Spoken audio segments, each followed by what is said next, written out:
Hey there everybody, Pally here, and welcome back. Today, we're going to be making a video. It's not what I really want to do, but I think it's good to do it. I think it makes sense. SimCity came out roughly 1 year ago, about 1 year, 20 days ago today, as of time of recording. And they also just, 14 days ago or so, released Update 10, which gave the game the single player or the offline mode. So I want to do a video that goes back and I'm going to do final thoughts on this and see if SimCity is finally a game worth playing. Because it really wasn't. It wasn't at launch, it wasn't 6 months after launch, and we'll see if it is now. Now, before we go into this, we got a few things we got to get out of the way.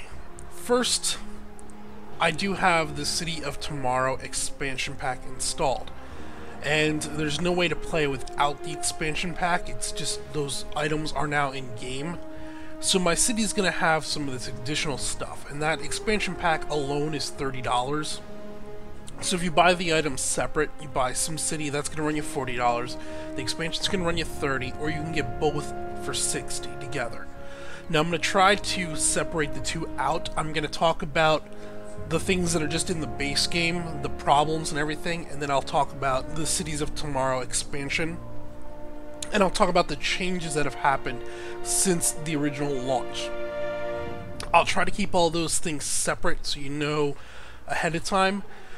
It's going to be a little tough. We'll see what happens. If I screw some things up, I apologize. The other thing is I am no expert on this game. So we are on single player here. If we come in here to play, you'll see I only actually have 2 little zones I've created offline. This was a practice zone that I did. I put 3 different cities down there, or 2 cities down there, 2 cities down there, and I put about 2 hours in each one of these, and so forth. If we then, can we go back? Back. Then I created my Pallerstonia town, where I've created just one city. I've got about 7 hours into this city. And my focus here was to create one single self-sustainable city. I didn't want to have to rely off anything else in my region in order to sell me water or power or have my workforce coming in from out there. I wanted to make one city that could function entirely on its own. And we'll get into why that was so important here in a moment. So that's what we're going to be looking at, Grand Haven here in Pallerstonia. And again, this is about 7 hours or so into it. Let's click and we're going to go ahead and, nope, that's 10 hours ago when the land was last active. Currently have 119,000 population and 1.6 million in cash, or 1.06. Play. So, the offline mode. Does this make the game better? Does it fix all the problems that everyone had with SimCity?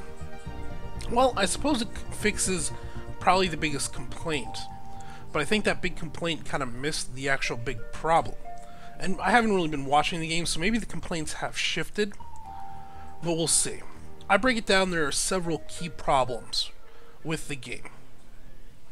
From launch, this is. Not we'll get into if there's still a problem now, but back at launch, my city doesn't look right. Why is everything all dark? Oh, that's a park. There's no lights there, apparently. Sorry, just didn't quite look right. We'll speed this up a little bit. I'm just making sure we don't have any major problems. We're a little tight on cash. No. Okay. So anyway, back to what I was saying. There seems to be, in my opinion, there were several key issues with the game. First, the obvious one, the easiest one that everyone saw and noticed, and that was the launch date issues. That was the game basically being unplayable because the online servers couldn't handle the load, and that lasted for about a week. Then, once they got the servers up and running, they had to disable certain features within the game. They disabled some of the inter-city trade, they disabled the fastest game speed, they disabled, I think those are the 2 big things. They disabled some of the inner-city trade networks and stuff, and that. Those have been turned back on, so that is no longer a problem. We can now go to cheetah speed and the city will run at the highest speed special. We'll stay with llama for right now. Now, me personally, I didn't actually have a huge problem with the always online. Did I think it was right? No. I didn't think SimCity needed to be an always online game. It seems silly to me to put it there. So fundamentally, I agree with everyone that was very annoyed with it.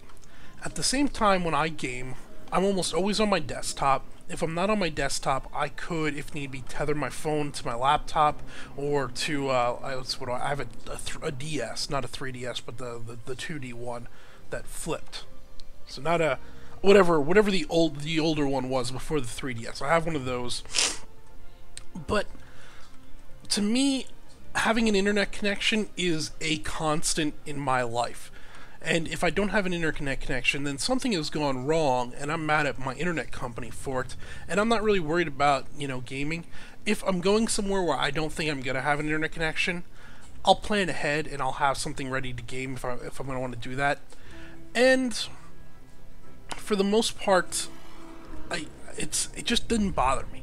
I understand those that were all up in arms about it. Why does it have to be online and everything? I understand all that. But I can't be overly worried about it. It just didn't affect me in any real way. So the big update, I mean, even if you go to the store page right now for SimCity, on the store page it tells you updated now with single player and offline mode. And it's kind of like, well, that shouldn't be a selling feature when before the selling feature was how it was an online community and it was an online game.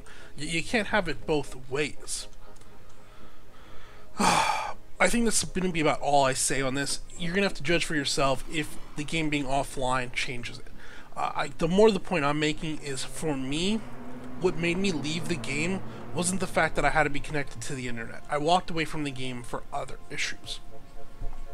I walked away from the game primarily because the game was designed that I could not make a single self-sustaining city with most of the major items that you would expect a city to have. So, for example, right now this city is pretty well along. It's starting to really build up and everything. Obviously, there's some places like this where I need to redo this in order to get higher density and everything. But for the most part, my city has, what did we say, 120,000 people, just about 119. It's making money and all of this. Now, a lot of this is cities of tomorrow. Let's go through and we'll take a look at what was originally the problem. Originally, if we click the region view here, the game was designed that basically within this little area, within this whole area, would have been one city, in my opinion. Would have been one, maybe two cities. And then each little one of these would have been like a different neighborhood within the city. You got like Manhattan, oh crap. My New York's a little rusty. You have Manhattan, Long Island, what are the other ones? The Bronx, and there's a fourth one. And this would make one city in the old SimCity games, right? That's the way I would have looked at it. But what they wanted you to do, at least I'm going to guess here what they were thinking, the different cities had to communicate within each other. And my city, I could not, by design of the game, make a city with both a large enough population, a large enough income, enough places to work, that it could handle running all these little services by itself. For example, I have a university, and this isn't the community college, this is the full-blown university that I can research at. And this is costing me 5,000 credits a day to run, or 5,100. I have the high-end, the police precinct, so this is the one with the detective vans and everything. This is costing me 5,200 a day to run. I have the high-end hospital. This is costing me 8,100 credits a day to run. The fire department is right here. This is costing me 4,400 a day to run. Then I also have water treatment plant, the full size, the sewage treatment plant, and the water pumping station. And recycling plus the garbage dump. In the original game and without Cities of Tomorrow, bear in mind, I'm not the ultimate expert at this, so maybe somebody can do it. I don't see any way yet we can still build a single city that can have these resources and function. If you look down here, I'm just barely breaking even on my cash. And this is because actually my monthly expenses or my daily expenses far outweigh my hourly income for taxes. I'm generating, it's costing me 68,000, almost 69,000 to run all of these different structures, but I'm only getting 46,000 from tax revenue. Now, what I am getting ahead, though, is I'm currently running, I have a chip manufacturer down here producing ICs that I'm selling. And that's giving me enough income to stay in the green. I mean, I have $1 million cash, so I'm not doing too bad in terms of cash. But it's like these special higher-end items, the university and the police precinct, they were budgeted so much in the game that any one city could only have maybe 2, maybe 3 of those before it would cripple their economy. In order to generate enough revenue to run all these things, you would need a massive population combined with a massive amount of work and a massive amount of shopping in order to keep everybody happy. It looks like we have an abandoned building here. Yeah, we do. Couldn't find shops or parks. Isn't there a park like right there? There's a park right across the street from you guys.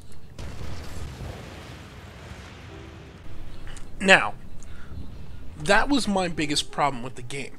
And I'll go a little bit further. I have no problem waiting for, if I was playing with somebody else, having them generate the power for me and have them do the recycling and my garbage collection, so I didn't have to pay for that. And then maybe another city have the college and send my students over there for college. I have no real problem for that.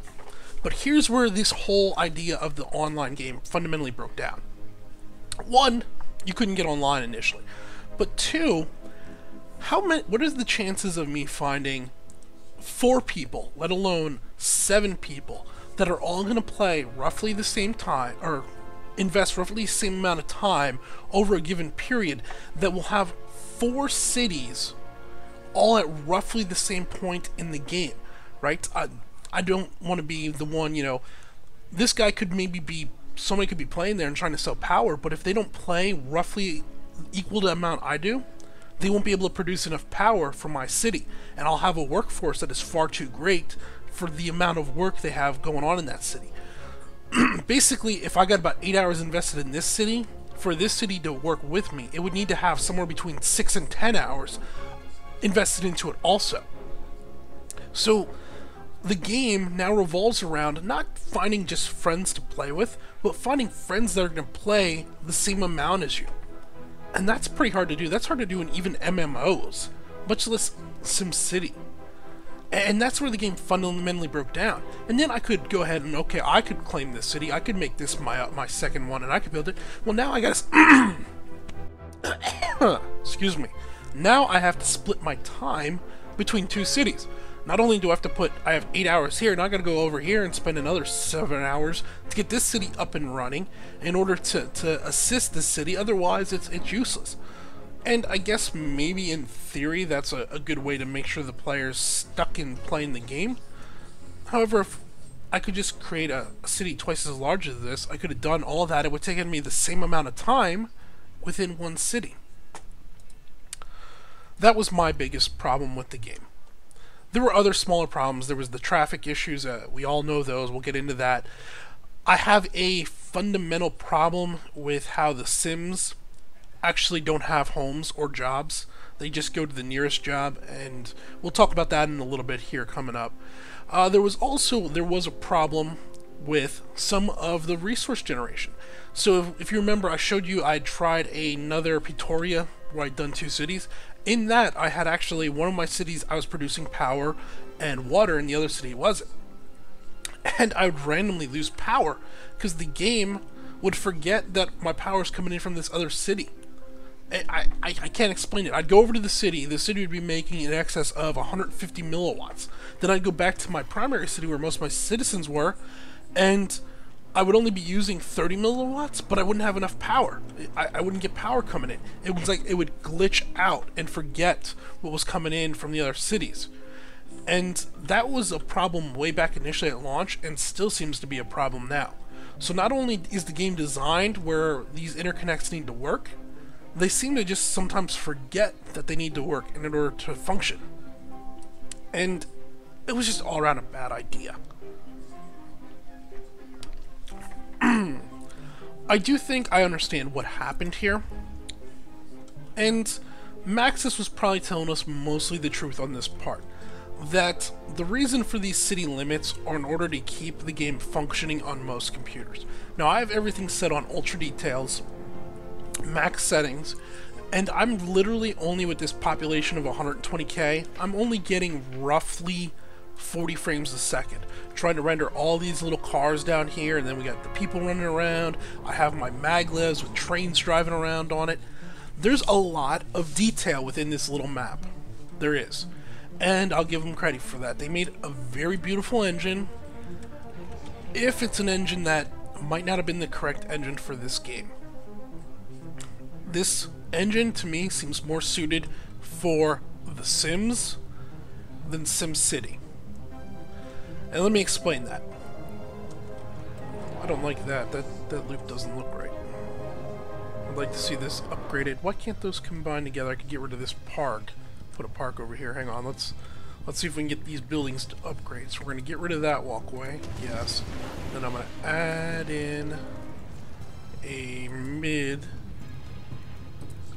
Can I put a tree row here? Yeah, we can put one there. Let's put a whole bunch of these right here in this little section. See if that'll get them. Can they upgrade now? We'll see. What was I saying? Oh, so the details and everything are great. They're very nice. But here's where I think they fundamentally ran into a flaw. People that play SimCity type games, and well, I can't speak for everyone. I'm just gonna try to generalize though here and assume I can, and I'll be an ass for it. Most of the people that love SimCity type games, Cities in Motion, Tropico, while it's nice having these great visuals, I don't think we want it at a sacrifice of a functioning city simulator. We just don't. You've taken the core concept of the game and thrown that out the window, made it unattainable for graphic fidelity. And that makes sense in the current gaming market. It's not all that surprising, really. You know, we've seen it time and time again where graphics drive the industry rather than gameplay. And that's really, to me, that seems like what they did. I'm going to assume that they knew they wanted to try to do several things. One, if you take this to a board member, some guy some suit at EA, and you say, this is the game we want to make, this will look far more appealing and get funding far easier than something that looks more like SimCity 2000. Or something that's even... Pardon me, I just woke up. 1 second. Sorry for that. This would gain better backing than something middle ground between this and SimCity 2000. And that's unfortunate, because that shows that the people making the decisions didn't really know. This also looks much better to the new age of casual gamers. The iPhone games, the Wii gamers and stuff. People that probably were never going to be interested in SimCity because of the older style, the more hardcore gameplay elements of it. Hardcore is the wrong term. The more simulation fan elements. This, we know for sure that this drew in some of that crowd. And it says something about it. But at the same time, we gotta be like, you know what? You've sacrificed the soul of the game in order to hit that market. And now you've created a game that's, alright, it might have sold pretty well initially, but it's pretty much dead in the water ever since. Okay, so I think that's gotten most of the big bad stuff. Yay, these guys are upgrading finally. That worked. These guys actually, I think, got a little bit bigger, because weren't they trailer homes before? We're going to put down another super tower here, I think. We're kind of stagnant. I got to get... Let me see here. We're out of alloy.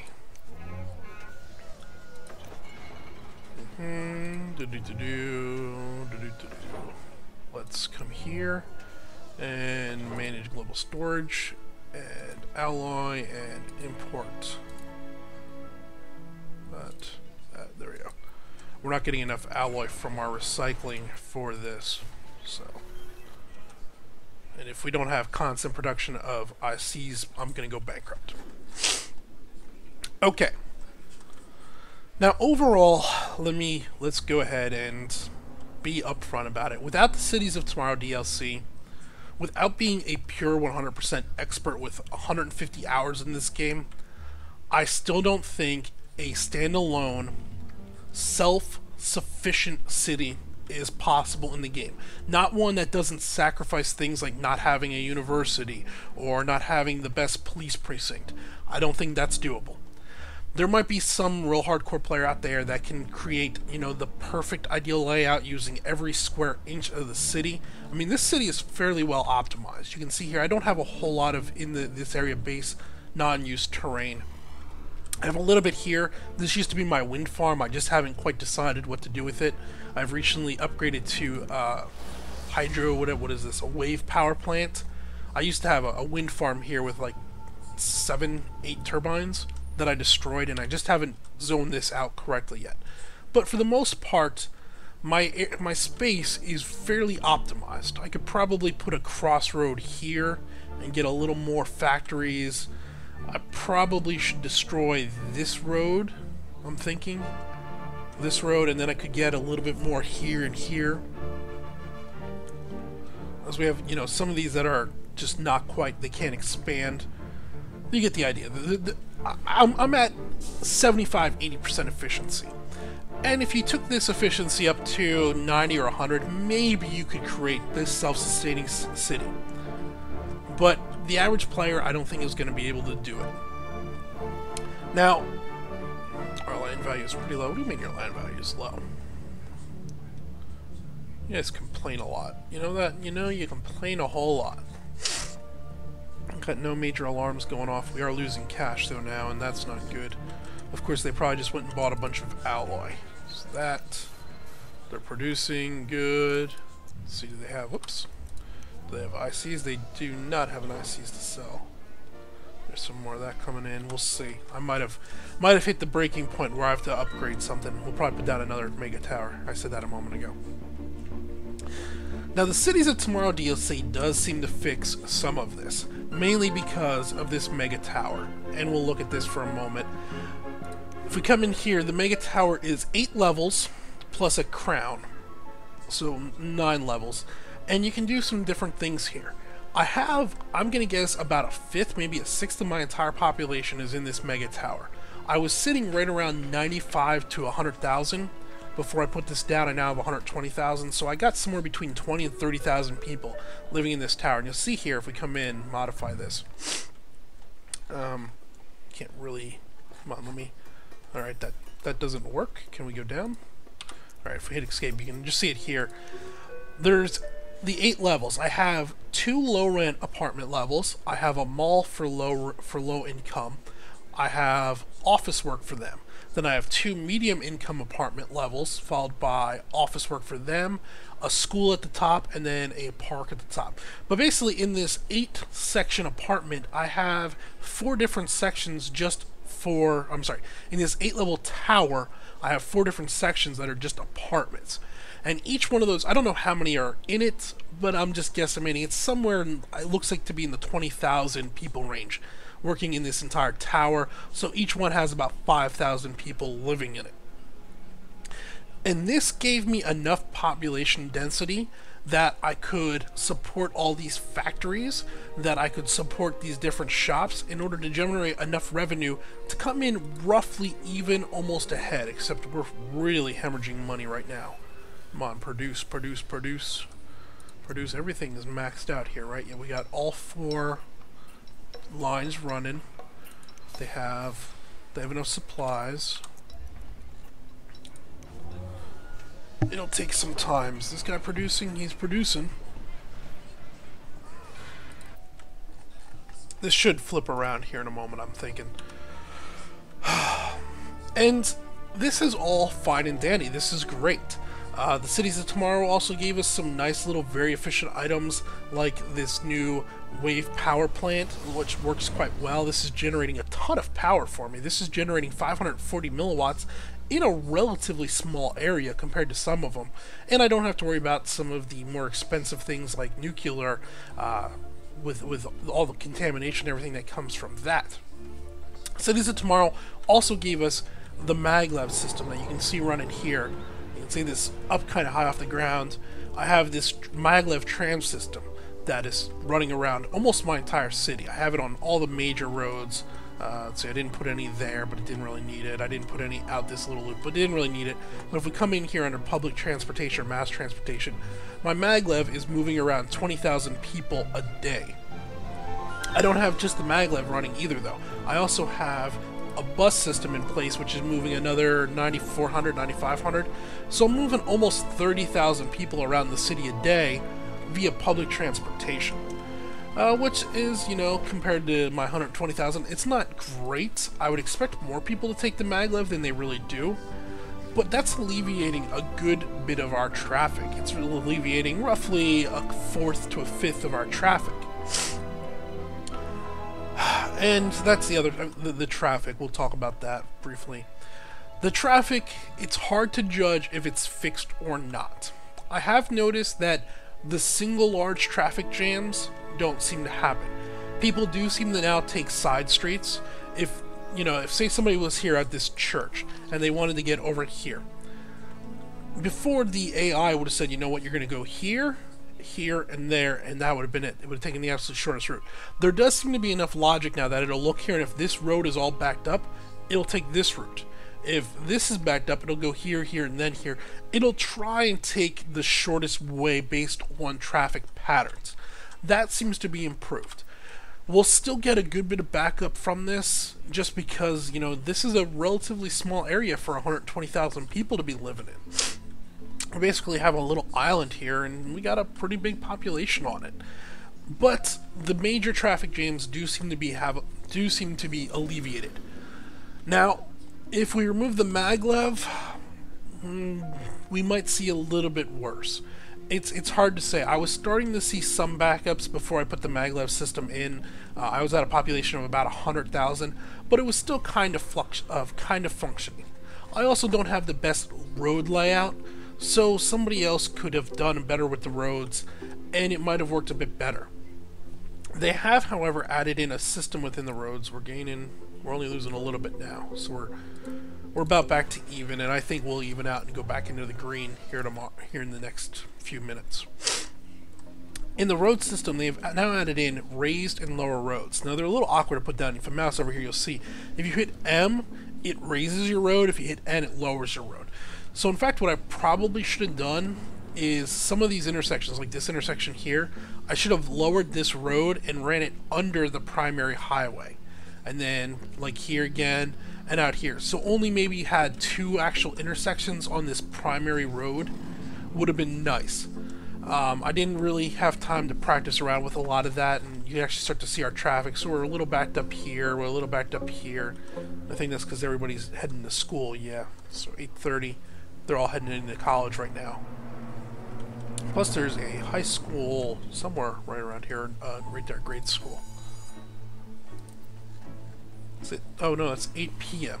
Never mind, everybody's headed home for the day. I don't know what I'm talking about.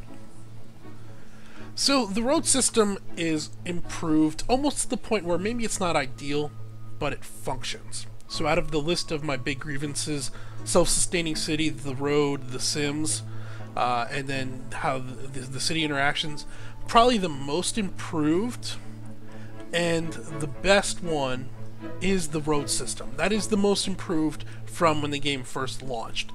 It's not ideal, but it's functioning to the point where it's only a minor complaint. As for the Sims not actually having homes, I don't know about this one how I feel. I've tried to come up with a way of placing it. Fundamentally, I think I dislike it. I think it's a flaw with the game, as it means zoning off little subsections of your city, you know, having a block of low-income houses followed by a block of low-income shopping followed by a block of low-income work, isn't going to work all that efficiently, as you know, when the guys leave work, they could end up going this way back to their low-income housing, or they could end up going this way into a different subsection because they just randomly wander. If you don't know what this is, basically they did some testing, and if we would follow, like, grab this guy and follow him, he's gonna go to, let's see, he left work and he's leaving the city. Oh, so that won't work. If we can find a guy that's not leaving the city, what happens is when a person moves into the city, they will find the nearest open housing to go to. So say this apartment right here has an open room. So someone will come in, they'll go right to this apartment, and that's where they will live for that night. When their next morning rolls around and they have to go to, depending on what their part is in the city, say a student, worker, student laborer, or shopper. If they're a worker, they will leave here and they will find the nearest work available, which would likely be working at one of these shops right here. So he'll go right to here. At the end of the day, when their job's done, they will leave this job and they will find the nearest available housing. We'll say everybody in these shops got out first, they went here. Well, now, this night, they'll end up living in the Mega Tower. Then the next morning, the Mega Tower, they'll leave there and they'll end up working over here. And then they'll leave here and they'll end up living here. And then they'll leave here and they'll end up working here. And it's just this always fluctuating. The individual Sims don't have their own homes. They don't have their own places of work. It's just this fluctuating wave. Now, I can kind of understand why this happened. You know, if I'm going to guess there's some cities out there that have populations of 500,000 or so. And if you did that, there's no way even most modern computers could keep track of 5,000 individual Sims and going to and from their homes and everything. But it just on the surface seems like a flaw. And if I'm not mistaken, SimCity 2000, this was not the case, because they scaled everything back excuse me, in order to let it function. When they scaled it back, it did, if I'm not mistaken, SimCity 2000, almost all the places, the people had their homes and they had their places of work, and as they increased in income level, they looked for new places of work at the new income, and so forth. There's also a fundamental flaw I have here where, if we come in, where does that show? I think here. If we look right here, total number of working, unemployed, and then available jobs. Right now I'm behind. I don't have enough population for my jobs, so this is a little bit tough to show. But early on, I had excess low-income families with an excess with no low-income jobs, but an excess of middle-income jobs. And it was like the game would not allow these people to work there, and it won't allow the vice versa. If you have an excess of middle-income families, but only low-income jobs, middle-income families will just be unemployed rather than work at low-income jobs. And it's just really, I don't know, maybe that's just something I have a back path for, like, outside of game, but you take the jobs that are available. It's better to have a low-income job and be looking for a middle-income job than not have a job at all, at least in my mind. So, I went off on a little tangent there, and there's no actual point to it. I don't know if having it breaks the game, but it does somewhat cheapen the game's experience, in my opinion, knowing this happens. Alright, let's summarize the base game a little bit here. So, as for SimCity, the game that came out a year ago, minus the Cities of Tomorrow expansion, I still think the game is fundamentally flawed. I still think it has major problems that make it not worth the purchase, not worth the $40 investment just for the base game. If you mainly didn't play the game just because of the online requirement, that's been fixed. And kudos to Maxis for swallowing their pride and saying, you know what? We gotta fix this, we gotta take this offline. That was a good thing. But in my opinion, as I was saying, I don't think always being online was necessarily the issue, other than at launch when we can't trust EA's servers. After launch, once the servers were stable, I think the always online requirement was a little more than a minor annoyance. The bigger issues, mainly the cost of different things and the cost of different structures, higher-end structures and such, combined with... Oops, we're not researching. Oh yeah, we are researching. Combined with the limited plot space, I think this is still fundamentally broken, and I believe they sacrificed city size and city complexity for pretty graphics, and I think that was a bad move. And if you had problems with that like I did, fundamentally the base game is still broken. It's improved, but still broken. Traffic is probably borderline no longer broken, now just not quite perfect, but acceptable. And then the Sims not having their own actual personalities and home, I don't think this breaks the game, it just cheapens it a little bit.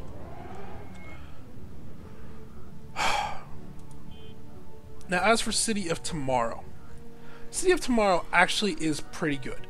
It adds enough into the game that it almost makes the game function. It's kind of funny how that happens. If we click in here, I mean, we can see this population. Let's go ahead and let's start building. We're back in the green. We're making money now. We're producing enough ICs. We're bringing in enough storage. We're doing that. Let's put down another city, Megas Tower. And that'll be over here. Mega Towers. And we can do a Mega Tower apartment base, mall level, or Mega Tower office level. Let's see how our population's doing. We do know we have a worker shortage, so yeah, let's try and get a... Need apartment levels. Yeah, we're getting there. We're getting there. Mega Tower with apartment level. I could put one out here in this area. That would use up some of this. I could put one over here by the college. Could, let's see. Just looking around here, different locations I could have it. That wouldn't be too bad of a location right here. So that's the college area. Can we get it here? There's the high school there. I think we're going to be putting it out here. And then this will supply those. Yeah, we'll plop it right here. So 120,000. And away we go. We can go watch this build as I talk a little bit about it.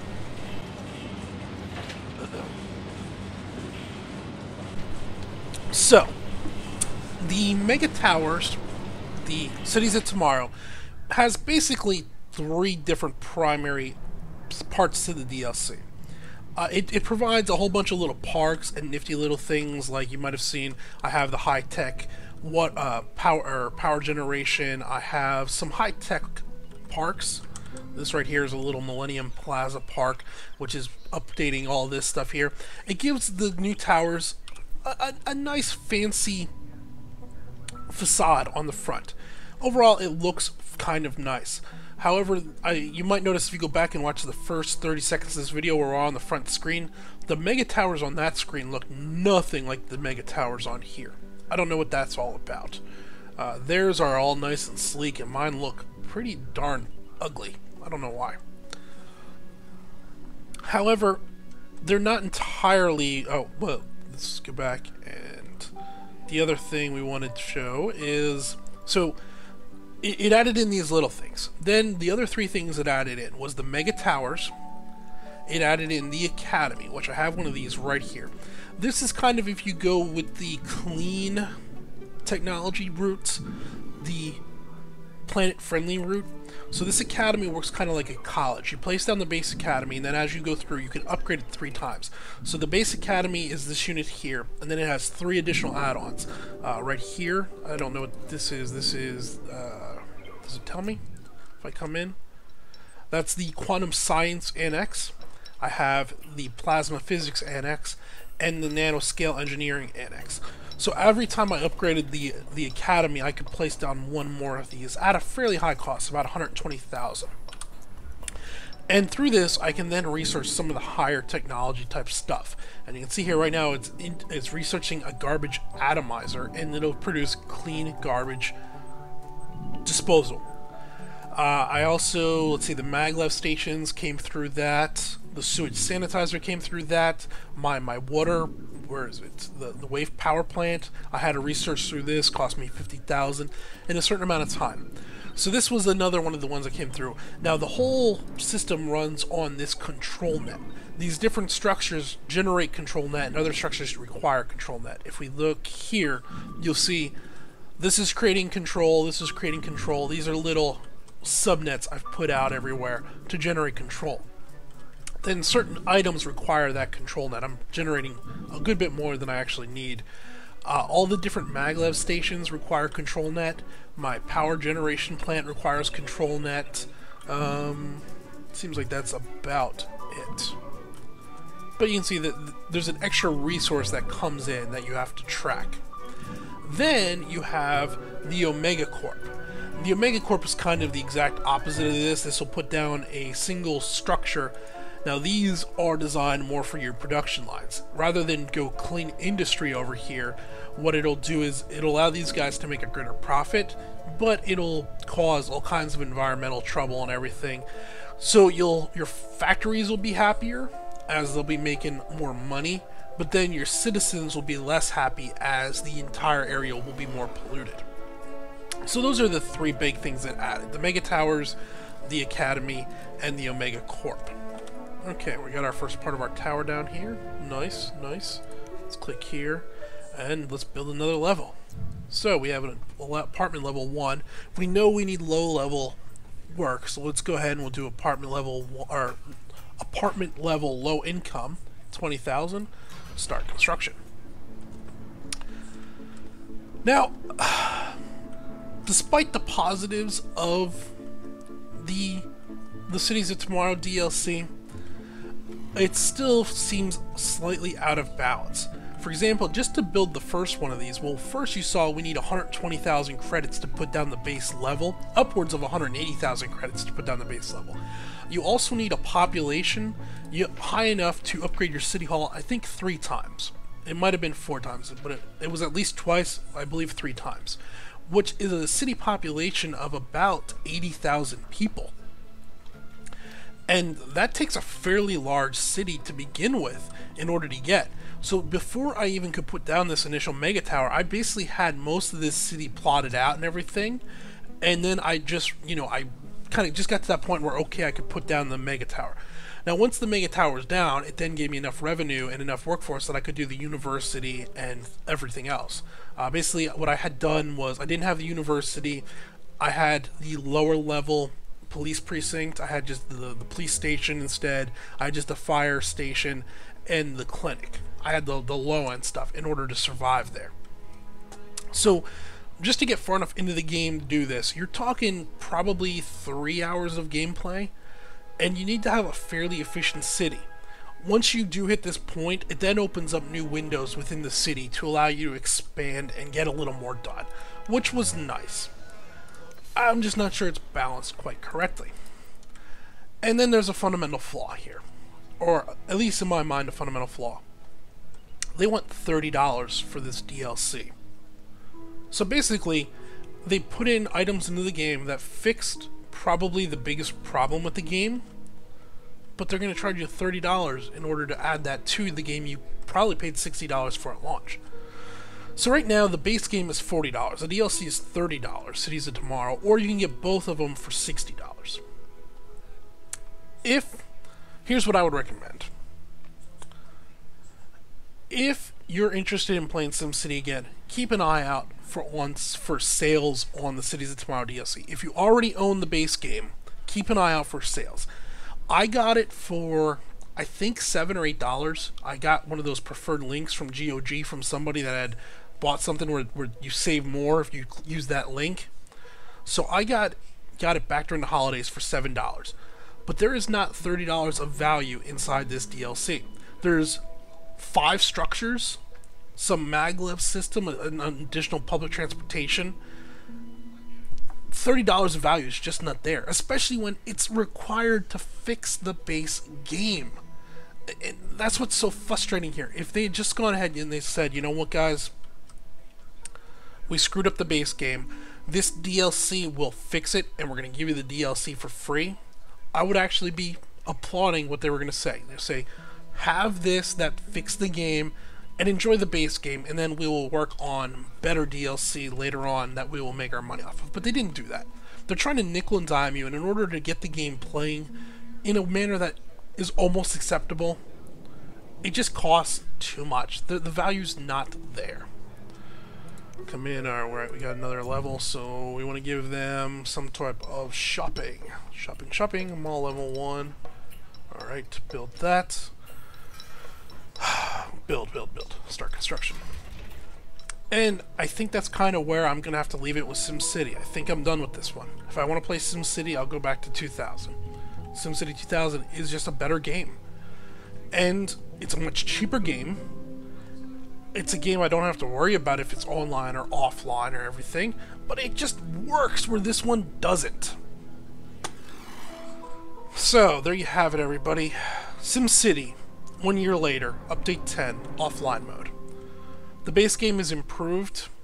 With the DLC, it almost functions, but $30 to get DLC to make the game function is just not justifiable. I cannot recommend it to anybody else. If you already own the base game, watch out for the DLC. If you can get it sub $10, you might want it, but it's unlikely you even want to do that. So this has been Paler. Thanks for watching.